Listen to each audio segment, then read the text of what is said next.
rugged heart of Montana, where faith meets fear, the small town of Silver Creek Valley is about to face a storm unlike any it's seen before. The calm of St. Michael's Church is shattered when the Crimson Riders, a notorious biker gang, roar into town. Their leather vests gleam with intimidation, and their purpose is far more dangerous than anyone expects. But what they don't know is that the man they're about to challenge isn't just a priest. He's a former elite combat medic. Before Father Aidan Blackwood served God, he served his country on the blood-soaked front lines of Afghanistan, saving lives under fire. Quiet, calm, and always observant, he's not a man to be underestimated. As the Crimson Riders escalate from threats to outright terror, targeting the church and its people, Silver Creek is forced into a choice: stand down or fight back. What unfolds over the next few days will shape the soul of the town itself and reveal that salvation might just come wearing dog tags beneath a clerical collar. The wind whispers through the valley as Father Blackwood kneels in his garden. His movements are precise, habits carved from battlefield triage. He smiles at Iris Blackburn, a kind neighbor bringing baked goods for the youth group, but his eyes scan the street behind her. 3 bikes this morning, more last night. They're circling like vultures. At Jasper's Diner, the townsfolk speak in hushed tones. Dr. Ember Chase pauses at the window. "They're not just passing through," she says. "They've hit other towns, churches, schools, businesses. No one stands up. No one talks." But that's about to change. Inside the church, Father Blackwood moves with quiet purpose. He notices patterns others don't: the way bikes time their drive-bys, the way they study the school's dismissal schedule. Later, he opens a locked drawer in his office. Inside, a wooden box, combat medic insignia burned into the lid, untouched for years. He closes it again. Not yet. Even as Sister Nova suggests suspending youth programs, Father Blackwood's voice is steady. Fear spreads faster than courage. We show strength through normalcy. Deputy Everett brings troubling news. "They're not just bikers, Father. The way they move, gather intel. This is professional. They've done this before." From the bell tower, Blackwood watches more bikes roll in along the highway. His hands move without thinking, calculating angles, cover, response time, old instincts kicking in. As the town locks up, families rush home, and even the gas station is abandoned mid-shift.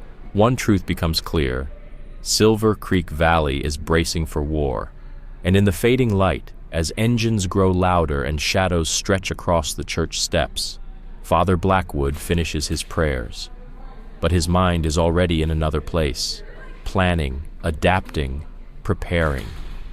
Because this isn't just about faith, it's about protecting your flock when the wolves come. And this time the shepherd is ready. As night falls over Silver Creek Valley, Sister Nova locks the church's basement, once a shelter for winter storms, now prepared for a different kind of tempest. She saw it in Father Blackwood's eyes earlier, when he looked at that old wooden box, a glimpse behind the priest, revealing the warrior beneath. And outside, the sound of approaching motorcycles grows louder. What the Crimson Riders don't know is they're not rolling into a sleepy little town. They're riding straight into the most dangerous trap of all: a quiet man with a past that can't be intimidated. From behind stained glass, Father Blackwood watches as engines echo down Main Street. 30 motorcycles, chrome flashing beneath the streetlights. Leading them is Kai Viper Cheney, leather vest covered in patches soaked in blood and stories. The gang doesn't just look dangerous. They are. But tonight, they've misread the battlefield. Blackwood remains still on the church steps as the riders circle like wolves. Light cuts through the stained glass, casting jagged shadows on the altar inside. Sister Nova stands in the doorway, her rosary clutched tightly in her hand. "Nice town you've got here, Father," Kai calls out, killing his engine. Shame if something happened to it. "All are welcome in God's house," Father Blackwood replies calmly, "even those who've lost their way." Kai's laugh slices the air like broken glass. He steps forward, boots crunching on dead leaves. "We're not lost, Father. We know exactly what we're looking for." Inside, Deputy Everett watches silently from the office window, noting how Blackwood subtly shifts his stance. Feet braced, weight balanced, hands relaxed, but ready.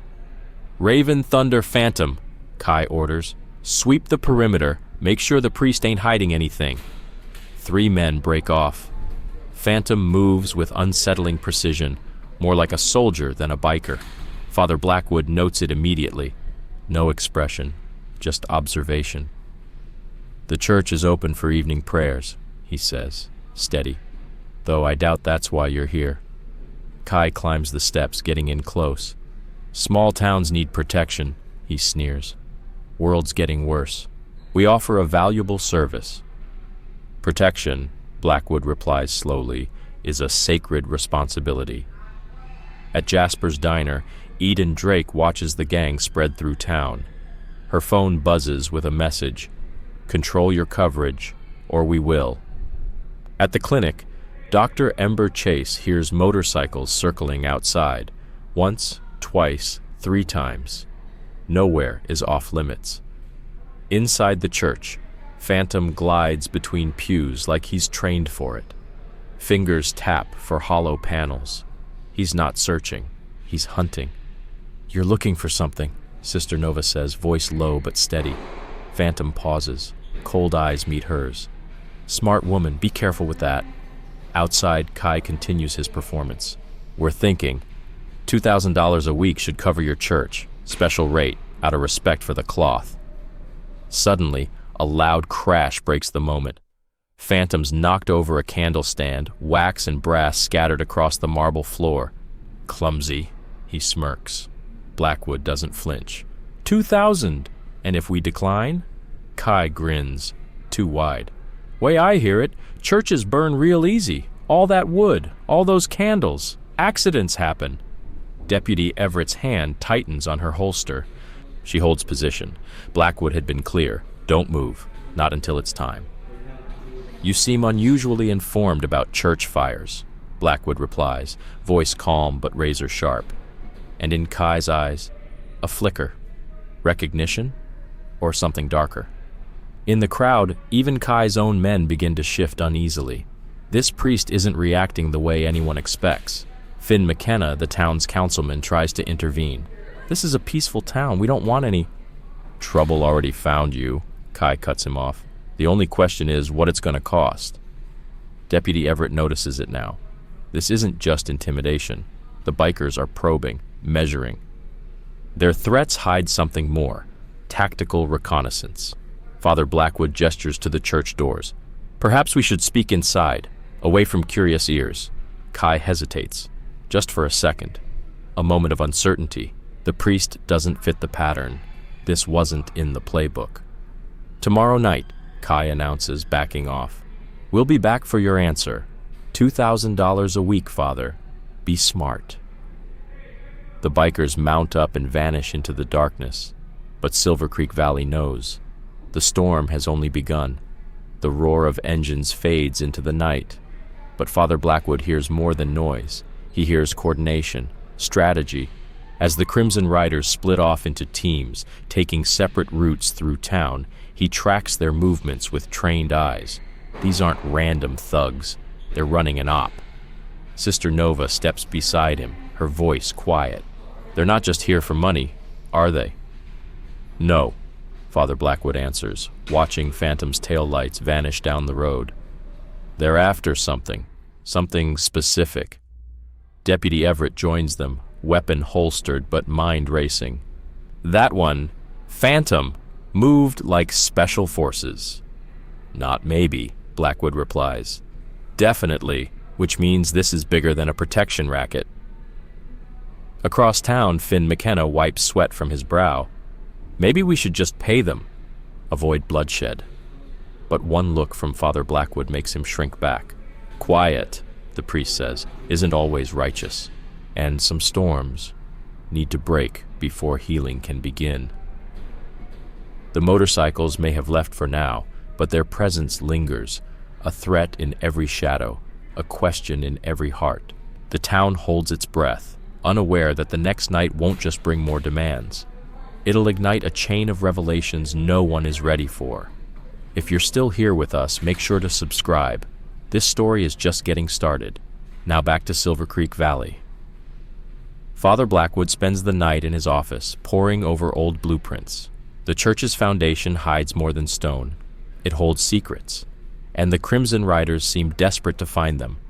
By sunrise, the church steeple glows gold, but tension grips the valley. Deputy Everett arrives with a manila folder in hand. "You were right," she says. "Phantom, former Special Forces, discharged under questionable circumstances." "And the others?" Blackwood asks, eyes scanning the documents. "Raven and Thunder, ex-private military contractors. Shadow? He's a ghost. But the way he moves? Same training." Father Blackwood nods grimly. "They're not bikers, they're professionals, and the riders are just a mask." The words trigger a memory. Afghanistan, a lesson that once saved lives. Sometimes the best cover is what people expect to see. Now it might save this town.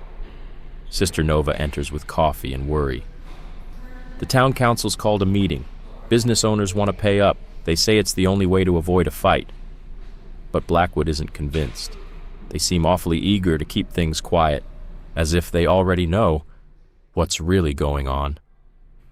Across town, Jasper opens his diner to chaos. Smashed windows, flipped tables. But it doesn't feel real. It feels staged, too clean, too specific. And then he finds it, a pried-up floorboard. Someone was searching, not vandalizing. "They're looking for something," he tells Dr. Chase. "Not just causing trouble, hunting." Their conversation is interrupted by Finn McKenna again, this time anxious, insisting Jasper not file an insurance claim. "I'll handle it," he says. "No need for outside adjusters." Deputy Everett, sipping her coffee nearby, notes the urgency. Something's off. At St. Michael's, Father Blackwood and Sister Nova descend into the basement. His flashlight cuts through dust and silence as he examines the stone foundation. "This church was built in 1887, Nova says, during the Silver Rush. There are old tunnels underneath." "And someone thinks something was hidden there," Blackwood finishes. "Something worth sending in pros, dressed as bikers." Outside, Everett's radio crackles. More sightings of Crimson Riders near specific buildings. Their routes form a pattern. They're mapping the old tunnels, she realizes. The ones beneath the entire valley. Jasper confirms the legend. The church was built over the original mine office. Miners used the tunnels to transport something precious, something they didn't want logged in the company books. "Old stories," he says. "Probably nothing." But Eden Drake cuts in sharply. "Maybe we should focus on the current threat." Her voice betrays her. Forced calm, strained control. Father Blackwood watches her reflection in a mirror behind the counter. Micro-expressions, tells. She's hiding something. Outside, more riders arrive, nearly 50 now. Their patrols are deliberate, strategic. Buildings, angles, timing. Their recon patterns confirm it. This isn't intimidation anymore. This is a military op in disguise. What secret is buried beneath Silver Creek Valley? Why are professionals hiding behind leather and threats? And what will Father Blackwood do when the storm finally breaks? Stick with us, because tomorrow's chapter changes everything. They're getting desperate, Deputy Everett says as she and Father Blackwood review the latest security footage. The Crimson Riders are no longer just a threat. They're on a clock. Meanwhile, Sister Nova uncovers an old church ledger from 1888. Something odd. 3 months of weekly deposits. Silver bullion. No donor name. No explanation. Then suddenly, nothing. The trail goes cold. Back in his office, Father Blackwood's satellite phone buzzes. A secure line from his military days. On the other end, his former commanding officer. The voice is calm, but the warning is clear. "Careful, Blackwood. You're stirring a hornet's nest that goes higher than you realize. That operator Phantom, his discharge wasn't just shady, it was buried, Someone with real power wanted it erased. That afternoon, the riders shift tactics. No more talk of protection fees. Now they're questioning locals, specifically about the town's history, the church's construction, and the old mine tunnels. They don't want money. They want answers. Dr. Chase treats 3 residents that day, all with suspicious accidents, all connected to properties along the old tunnel routes. The message: cooperate or suffer. Later, Father Blackwood studies an old photo of the church's construction. His sharp eyes catch what others wouldn't. The foundation stones don't match any nearby quarry. They were brought from somewhere else, for a reason. The silver, he murmurs, was never the real treasure. Suddenly, Eden Drake appears at the church, visibly shaken. "Father," she says quietly, "I found something, hidden council records about the church. But they're locked behind military clearance levels I didn't even know existed." As the sun sets, the truth begins to form. These men, the Crimson Riders, are no gang. They're professionals, searching for something buried long ago beneath Silver Creek Valley, something someone powerful still wants hidden. That night, Father Blackwood unlocks the wooden box in his office. Inside are tools from another life, military contacts, encrypted codes, old field maps. This isn't just about memory anymore. It's about readiness. He hears it again, engines in the distance. The riders are returning. But this time, they won't find fear. They'll find a warrior priest who's finally connecting the dots. Evening prayers begin at St. Michael's, but the air inside the chapel is thick with tension. Among the pews are townspeople seeking more than faith. They're seeking sanctuary. Only a few understand why Sister Nova arranged them the way she did, in positions that offer clear sightlines, cover, and advantage. 53 bikes! Deputy Everett's voice crackles in Blackwood's earpiece. "They're approaching from 3 sides. They're boxing us in." Finn McKenna bursts through the church doors, panicked. "Father, please, just pay them." "Don't make them do anything crazy." But Blackwood turns toward him, his voice cool as steel. "Like the alternatives mentioned in those military documents, Mr. McKenna? The ones you helped them find in the archives?" Finn goes pale, but before he can answer, the first headlights sweep through the stained glass like searchlights. The Crimson Riders have returned, not for bluff or spectacle, but with purpose.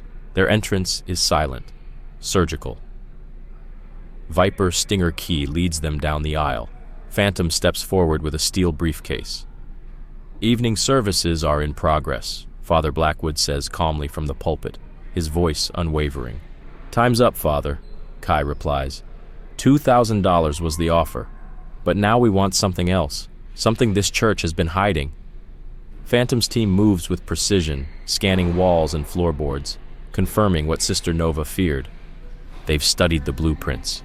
They know what to look for. "The silver shipments of 1888, Blackwood says aloud. "That was never about silver, was it? What's buried under this church is something far more dangerous." Kai flinches, just barely, a subtle shift. But Father Blackwood sees it. Trained to spot trauma, deception, fear, he recognizes the hesitation.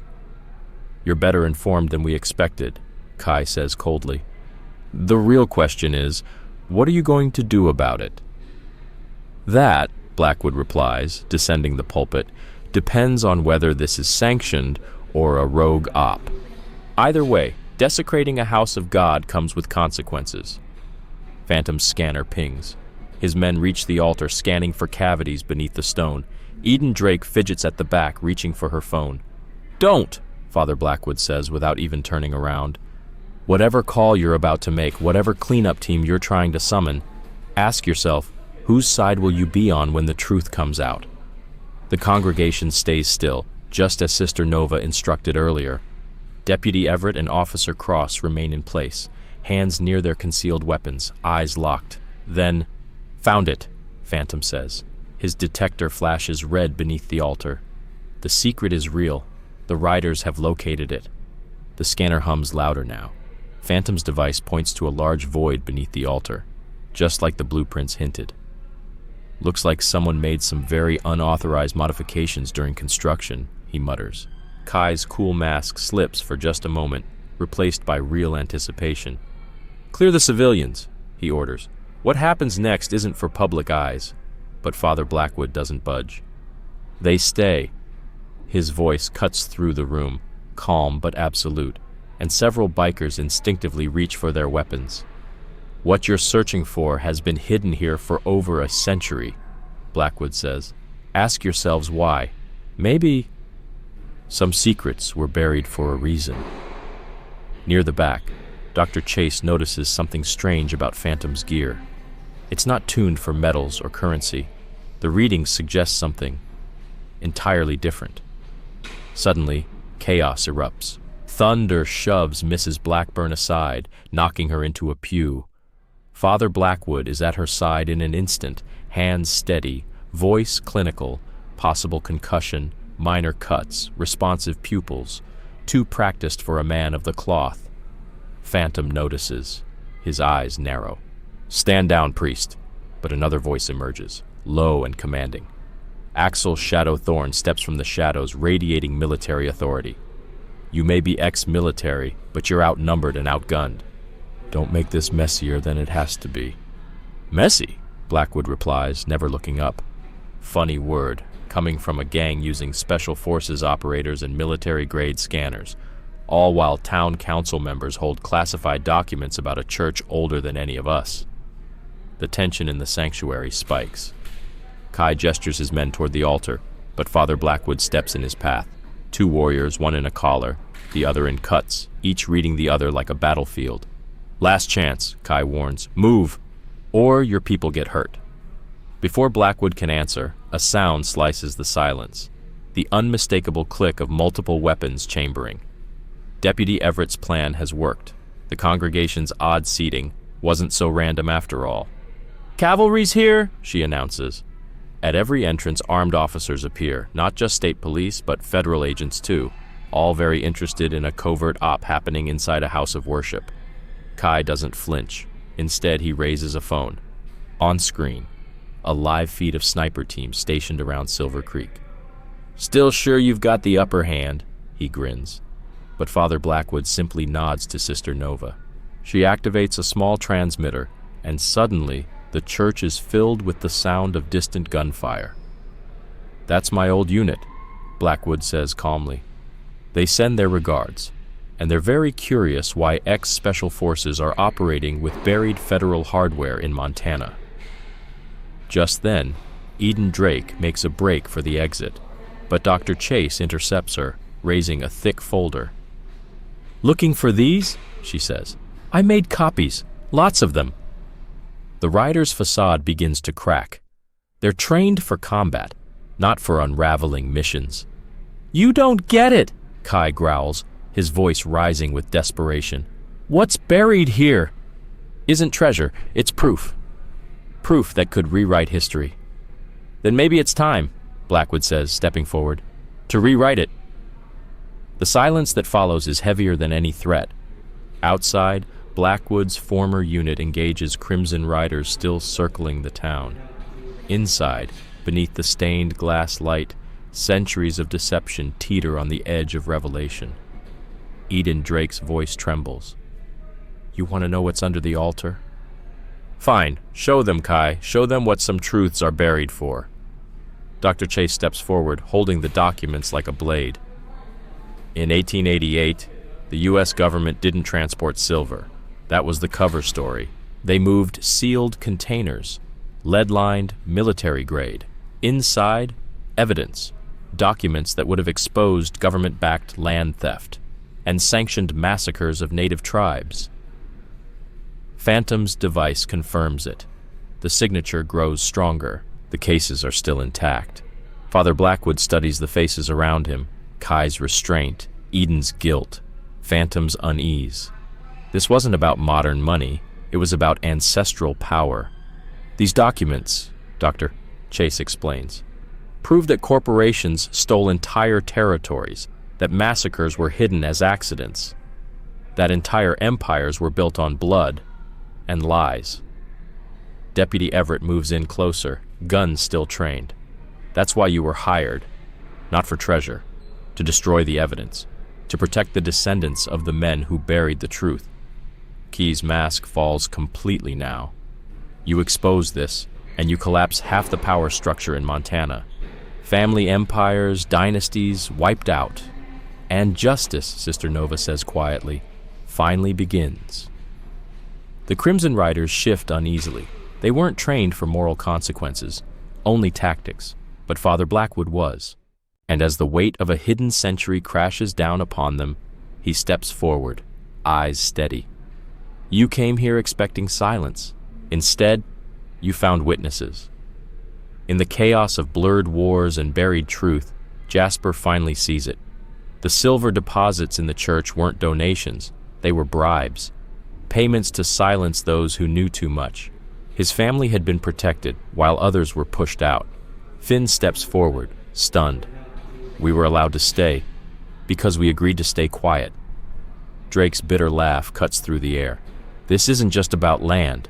Those documents reveal military strikes against civilians, evidence that the wealth of this state is built on blood. Suddenly, Phantom's device starts beeping. 3 meters down, a sealed chamber reinforced. The original mining vault. Step back, Father Blackwood commands. Even the operators instinctively obey. This evidence doesn't belong to the rich or their enforcers. It belongs to history, to justice. Kai fires back. You expose this. You destroy lives, families, reputations, everything. And what about the victims? Sister Nova asks. The miners, the native families, the ones whose justice was buried alongside the truth? Then comes the real threat. Multiple SUVs approaching. Officer Cross reports. Private security. Corporate mercs. They've called in their cleanup crew. Shadow mutters grimly. Father Blackwood realizes this isn't just about a vault under a church. This is a system built to erase entire towns and everyone who remembers them. Drake breaks. You don't get it. These families, judges, senators cross them and you lose everything. Outside, elite mercenaries form kill zones. They're not here to negotiate. They're here to erase the evidence and everyone connected to it. But what they didn't count on was the town fighting back. Jasper steps forward, voice shaking but strong. My grandfather died building this town for men who called him disposable. I always wondered why some families got rich, while others were buried. And now, the truth, hidden under a sacred place, demands to be seen. Inside the church, the Crimson Riders stand frozen between orders and conscience. Outside, mercenary lines tighten, and under the altar, sealed cases whisper secrets powerful enough to rewrite history. This isn't about treasure, Father Blackwood says. It's about power built on blood, and whether we have the courage to face it. As church bells toll and the storm arrives, one truth becomes clear. This is no longer just about a vault. It's about whether truth can survive when power tries to bury it forever.